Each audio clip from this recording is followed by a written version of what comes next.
ஈஸ்வரி பத்தின ஒட்டுமொத்த உண்மையையும் சாவித்திரி கண்டுபிடிச்சு ராஜாங்கத்துக்கிட்ட போட்டு கொடுத்தா நல்லா இருக்கும்னு நீங்க நினைச்சீங்கன்னா இந்த வீடியோக்கு ஒரு லைக் பண்ணுங்க. வாங்க வீடியோக்குள்ள போலாம். ஆமா, எல்லாருமே கல்யாணத்துக்கு கிளம்ப ஆரம்பிச்சிட்டாங்கம்மா. நீ ஏற்பாடு பண்ணவனுங்க கண்டிப்பா அந்த ஐஸ்வர்யாவை கடத்திடுவானுங்களே, சொதப்பி வச்சிட மாட்டானுங்களே அப்படின்னு சொல்லிட்டு இங்க தாமரை சாவித்திரி கிட்ட கேட்க, அடியே தாமரை, நான் வச்ச குறி என்னைக்கிடி தப்பி இருக்கு? கண்டிப்பா அந்த ஐஸ்வர்யாவை நான் வச்சவனுங்க கடத்ததான் போறானுங்க. அதுக்கப்புறம் இந்த கல்யாணம் நிக்கதான் போகுது. அதே நேரம் நீ மணமேடையில உக்காந்து சேது உன் கழுத்துல தாலி கட்டுவான். என்ன, என் திட்டம் சரிதானே? எப்படியோமா இந்த கல்யாணம் நின்னு சேது மாமா என் கழுத்துல தாலியை கட்டி எனக்கு அவர் புருஷனானா எனக்கு அதை விட சந்தோஷம் எதுவுமே கிடையாது. அடியே தாமரை, சத்தம் போட்டு பேசாத. வெளியே இருக்க யாருக்காவது காதுல விழுந்துற போது அதுக்கப்புறம் இந்த விஷயம் சொதப்பி போயிடும். புரிஞ்சதுல, நீ வா அப்படின்னு சொல்லிட்டு இங்க தாமரை அழைச்சுக்கிட்டு சாவித்திரி வெளியே போக வந்த மோகனாவோ, வாங்க வாங்க எல்லாரும் கார்ல ஏறுங்க, நேரமாச்சு அப்படின்னு சொல்லிட்டு மோகனா சொல்ல ஒரு பக்கம் ஈஸ்வரியும் சித்ராவும் கிளம்பி அங்க வண்டியில ஏறி உக்கார, இன்னொரு பக்கம் அங்க சாவித்திரியை பார்த்து ஈஸ்வரி இருந்துகிட்டு, என்ன அத்தாச்சி, நீங்களும் தாமரையும் கார்ல வந்து உக்காரலையா? வெளியவே நின்னுகிட்டு இருக்கீங்க.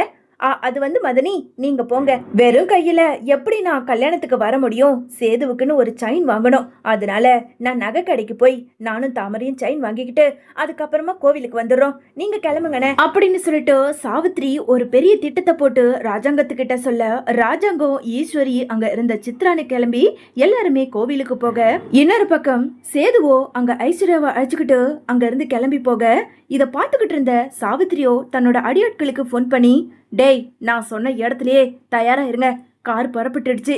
இன்னும் கொஞ்ச நேரத்துல அந்த ஐஸ்வர்யாவை அழைச்சுக்கிட்டு சேது வருவான். புரிஞ்சதுல, என்ன நடந்தாலும் பரவாயில்ல, அந்த ஐஸ்வர்யாவை நீ முக்கியமா கடத்தணும் அப்படின்னு சொல்லிட்டு இங்க சாவித்திரி சொல்ல, இங்க அடியாட்களுமே சரின்னு சொல்லிட்டு போனை வைக்கிறாங்க. கொஞ்ச நேரத்துல சேதுவோ கார்ல புறப்பட்டு வந்துகிட்டு இருக்க, அதே நேரம் ஒரு ஆட்டோ கவிழ்ந்து அத பக்கத்துல இங்க தமிழ்ச்செல்வி அடிபட்டு கிடக்கிறத பார்த்ததும் வேக வேகமா சேதுவோ பக்கத்துல போய் பார்க்க, தமிழ்ச்செல்வி பிரசவ வழியால துடிச்சுக்கிட்டு இருக்கிறத பார்த்து இங்க சேதுவுக்கோ அதிர்ச்சி ஆகுது. இதை எல்லாத்தையும் பார்த்துக்கிட்டு இருந்த ஐஸ்வர்யாவோ காரை விட்டு வெளியே வந்து, சே, என்ன இது, நல்ல நேரமா பார்த்து நாம போய்கிட்டு இருந்தா கடைசியில இப்படி அபசகுணம் மாதிரி இவ வந்து அடிபட்டு கிடக்குறாளே. மாமா, நீங்க வாங்க மாமா அப்படின்னு சொல்லிட்டு இங்க ஐஸ்வர்யா குரல் கொடுக்க, ஏ ஐஸ்வர்யா, கொஞ்ச நேரம் இரு அப்படின்னு சொல்லிட்டு இங்க தமிழ்ச்செல்வியை பார்த்துக்கிட்டு இருக்க, அதே நேரம் ரெண்டு ரவுடிங்களுமே பின்னாடி வழியா வந்து அங்க ஐஸ்வர்யாவை அப்படியே கடத்தி வேற ஒரு கார்ல தூக்கி போட்டு கூட்டிட்டு போயிடுறாங்க. ஐஸ்வர்யாவை கடத்திக்கிட்டு போறத சேது பார்த்தாலும் கண்டிப்பா ஐஸ்வர்யாவை நாம காப்பாத்திடலாம், அதுக்கு முன்னாடி பிரசவ வழியில துடிச்சுக்கிட்டு இருக்க தமிழ்ச்செல்வியை எப்படியாவது கூட்டிட்டு போய் ஹாஸ்பிட்டல்ல சேர்த்தே ஆகணும் அப்படின்னு சொல்லிட்டு அங்க சேதுவோ ஐஸ்வர்யாவை கண்டுக்காம தமிழ்ச்செல்விய ஒரு வழியா தன்னோட ரெண்டு கைகளால தூக்கி போட்டு நேரா ஹாஸ்பிட்டலுக்குமே கூட்டிட்டு போய் சேர்த்துறாரு. ஐஸ்வர்யாவை கடத்தி ஒரு இடத்துல எடுத்துக்கிட்டு போய் கட்டி போட்டு வாயெல்லாம் போத்தி உட்கார வச்சுக்கிட்டு இருக்க, அதே சமயம் அடியாட்களோ அங்க சாவித்திரிக்கு போன் பண்ணி, மேடம், நீங்க சொன்ன மாதிரியே அந்த ஐஸ்வர்யாவை நாங்க கடத்திக்கிட்டு வந்துட்டோம். டேய், சூப்பர்டா, நான் சொல்ற வரைக்கும் அந்த ஐஸ்வர்யாவை வெளியே விடவே கூடாது. முகூர்த்தம் முடிஞ்சதும் நானே உனக்கு போன் பண்ணி அந்த ஐஸ்வர்யாவை வெளியே விட சொல்லுவேன். அதுக்கப்புறம் நீ அவளை விட்டா மட்டும் போதும். இப்போதைக்கு போனை வை அப்படின்னு சொல்லிட்டு இங்க சாவித்திரி போனை வச்சுட்டு, தாமரை, நாம நினைச்ச காரியம் முடிஞ்சு போச்சு, வா நாம இப்போ கோவிலுக்கு போகலாம் அப்படின்னு சொல்லிட்டு அங்க சாவித்திரி தாமரை அழைச்சுக்கிட்டு நேரா கோவிலுக்கு போறாங்க. மாமா, என்ன மாமா, சேதுவும் ஐஸ்வர்யாவும் பின்னாடியே கார்ல வரேன்னு சொன்னாங்க. கொஞ்ச நேரத்துக்கு முன்னாடி கூட நான் ஐஸ்வர்யாவுக்கு ஃபோன் பண்ணி பேசினேனே, கார்ல வந்துகிட்டு இருக்கோம் தான் சொன்னாங்க. ஆனா இப்போ ஃபோன் பண்ணா ஃபோன் ஸ்விட்ச் ஆஃப்னு வருது. சேதுவுக்கு நான் ஃபோன் பண்ணி பாருங்க மாமா அப்படின்னு சொல்லிட்டு ஈஸ்வரி சொல்ல, இங்க ராஜாங்கவுமே அங்க சேதுவுக்கு ஃபோன் பண்ண, சேதுவோ ஃபோன் அட்டன் பண்ணாம இருக்கிறத பார்த்து இங்க ராஜாங்கத்துக்கு ரொம்ப பதட்டமாகுது. தமிழ்ச்செல்விய சேது அவசர அவசரமா கூட்டிட்டு போய் ஹாஸ்பிட்டல்ல சேர்த்துட்டு நேரா கோவிலுக்கு சேது மட்டும் வர்றத பார்த்ததும் இங்க ராஜாங்க இருந்துகிட்டு, ஏயா சேது, ஐஸ்வர்யா எங்க, நீ மட்டும் வர அப்படின்னு சொல்லிட்டு பதட்டத்தோட ராஜாங்க கேட்க, அப்பா, தமிழ்ச்செல்வி அடிபட்டு பிரசவ வழியால வர வழியில துடிச்சுக்கிட்டு இருந்தா, அவளை கூட்டிட்டு போய் ஹாஸ்பிட்டல்ல சேர்த்துட்டு வந்தேன்ப்பா. அதே நேரமா பார்த்து தமிழ்ச்செல்வியை 2 பேர் கடத்திக்கிட்டு போயிட்டாங்க அப்படின்னு சொல்லிட்டு சேது சொல்ல, உடனே ஈஸ்வரி இருந்துகிட்டு, ஏயா சேது, உனக்கு கொஞ்சமாவது அறிவு இருக்கா? அந்த தமிழ்ச்செல்வி உன்னை வேண்டவே வேண்டான்னு சொல்லி தூக்கி எரிஞ்சிட்டு போனவ, என்னமோ அவளை தூக்கிட்டு போய் ஹாஸ்பிட்டல்ல சேர்த்த, ஆனா ஐஸ்வர்யாவை கடத்தினாங்கன்னு சொல்லி என்கிட்ட வந்து சொல்லிக்கிட்டு இருக்க. ஏன் ஐஸ்வர்யாவை ஒன்னால காப்பாத்திருக்கலாம்ல அப்படின்னு சொல்லிட்டு இங்க ஈஸ்வரி சொல்ல, அது வந்து சித்தி, ஐஸ்வர்யாவை எப்படி இருந்தாலும் போலீஸ்ல கம்ப்ளைண்ட் பண்ணியாவது அந்த ஐஸ்வர்யாவை கண்டுபிடிச்சிடலாம். ஆனா தமிழ்ச்செல்வி பிரசவ வழியால துடிக்கும் போது குழந்தையும் தமிழ்ச்செல்வியும் சேர்த்து நினைக்கும் போது கொஞ்சம் பாவமா இருந்தது. அதனாலதான் நான் கூட்டிட்டு போய் ஹாஸ்பிட்டல்ல சேர்த்துட்டு அப்பா கிட்ட இந்த விஷயத்த உடனே சொல்லலாம்னு சொல்லிட்டு வேக வேகமா இங்க வந்தேன். அப்பா ஐஸ்வர்யாவை கடத்திட்டாங்கப்பா அப்படின்னு சொல்லிட்டு இங்க சேது சொல்ல, இன்னொரு பக்கம் இங்க சாவித்திரியோ தாமரை கிட்ட, அடியே எல்லாம் நாம நினைக்கிற மாதிரி சரியா தாண்டி போய்கிட்டு இருக்கு. இதோ இரு, இன்னும் கொஞ்ச நேரத்துல நான் புயலை கிளப்புறேன். என்ன இது அநியாயமா இருக்கு? அந்த ஐஸ்வர்யாவை கடத்திட்டாங்களா? ஏன் மாமா, முகூர்த்தத்துக்கு இன்னும் 10 நிமிஷம் தான் இருக்கு. கல்யாண மணமேடை வரைக்கும் வந்து கல்யாணம் நின்னு போனா என்ன ஆகிறது? நீங்களே சொல்லுங்க. இங்க பாருங்க மாமா, இப்ப கூட ஒண்ணும் இல்ல. சேதுவுக்கு ஐஸ்வர்யா பொருத்தமே இல்லைன்னு கடவுளே முடிவு பண்ணிட்டாரு போல இருக்கு. அதனாலதான் இப்படி ஒரு காரியம் நடந்திருக்கு, அபசகுண மாதிரி. இப்ப கூட ஒண்ணும் இல்ல மாமா. சேதுவ சின்ன வயசுல இருந்தே தான் தான் புருஷன் சொல்லி நினைச்சு நினைச்சு வளர்ந்தவ என் பொண்ணு தாமரை. அப்படி இருக்கும்போது தாமரைய தயவு செஞ்சு சேதுவுக்கு கல்யாணம் பண்ணி வச்சிருங்க. 2 பேரும் சந்தோஷமா வாழ்வாங்க அப்படின்னு சொல்லிட்டு இங்க சாவித்திரி சொல்ல, உடனே சித்ரா இருந்துகிட்டு, அம்மா என்னம்மா இது? என்னமோ முன்னாடியே ஐஸ்வர்யா காணாம போற விஷயம் சாவித்திரி அத்தைக்கு தெரிஞ்ச மாதிரியே இப்போ என்னமோ திடீர்னு தாமரைய கல்யாணம் பண்ணி வைக்கலான்னு சொல்லிட்டு பேசிக்கிட்டு இருக்காங்க.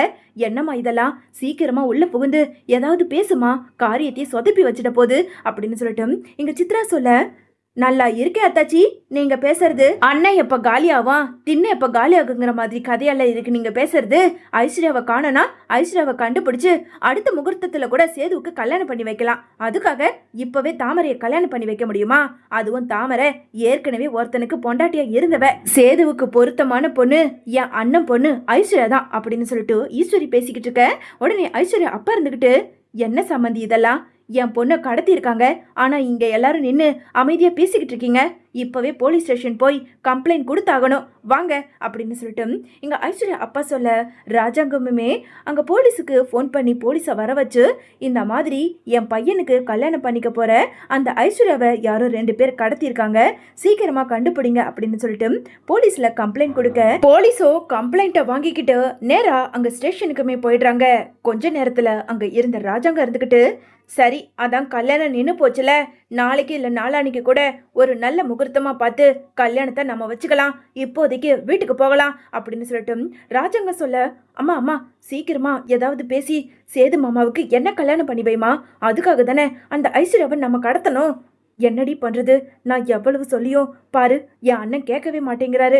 இப்போ நான் மறுபடியும் பேசினேன்னா கண்டிப்பா என் மேலதான் இவங்க எல்லாருக்கும் சந்தேகம் வரும். அதனால இப்போதைக்கு இந்த விஷயத்த இப்படியே முடிச்சிருவோம். நீ வா, நம்ம வீட்டுக்கு போய் வேற ஏதாவது திட்டம் போட்டுக்கலாம் அப்படின்னு சொல்லிட்டு அங்க சாவித்திரியோ சொல்ல, எல்லாருமே கிளம்பி நேரா ரொம்ப வருத்தத்தோடவே வீட்டுக்கு போறாங்க.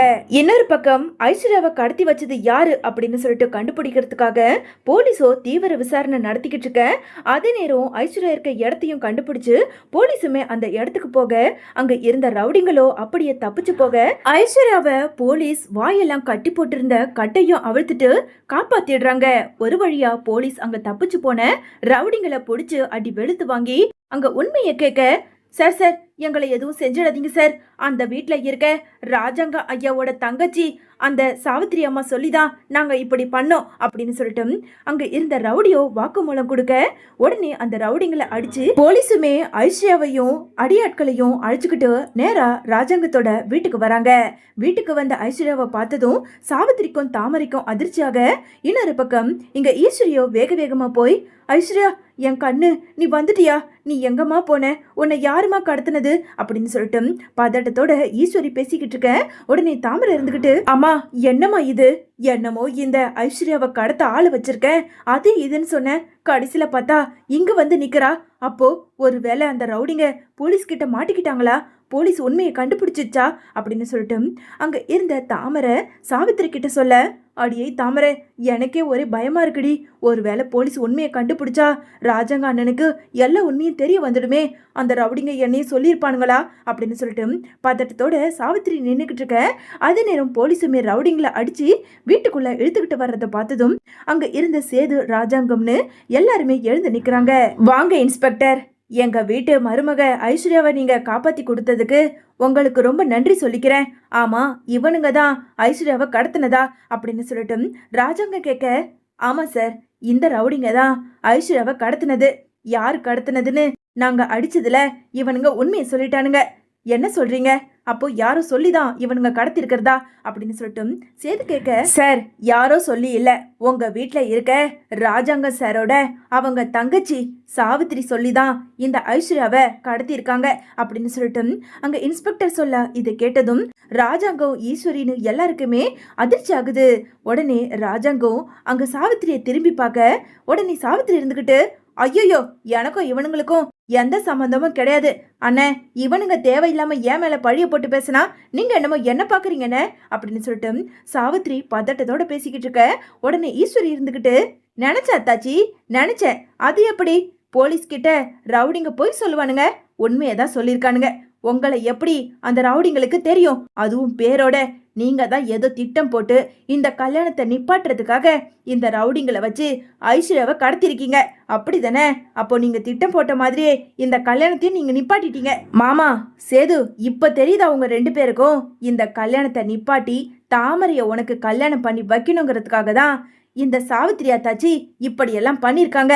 இப்போ என்ன மாமா பண்ண போறீங்க அப்படின்னு சொல்லிட்டு இங்க ஈஸ்வரி கேட்க, உடனே ராஜாங்கமே, ஏய் சாவித்ரி இங்க வா அப்படின்னு சொல்லிட்டு ராஜாங்கம் கூப்பிட, அங்க இருந்த சாவித்திரியோ பதட்டத்தோட ஒருவித பயத்தோட ராஜாங்கத்துக்கிட்ட வர, ராஜாங்கமோ அங்க நின்னுக்கிட்டு இருந்த சாவித்திரிய ஓங்கி பலார்னு கண்ணத்திலே ஒரு அறை கொடுத்து, எதுக்காக இப்படி பண்ண, எதுக்காக சேதுவோட கல்யாணத்தை நிப்பாட்டுன அப்படின்னு சொல்லிட்டு ராஜாங்க கேட்க, ஐயோ நாம வேற வசமா மாட்டிக்கிட்டோம், கண்டிப்பா தாமரைய சேதுவுக்கு கல்யாணம் பண்ணி வைக்கிறதுக்காக தான் இப்படி ஐஸ்வர்யாவை கடத்தணுங்கிற விஷயத்த சொல்ல வேண்டாம், வேற ஏதாவது சொல்லி சமாளிச்சுக்கலாம்.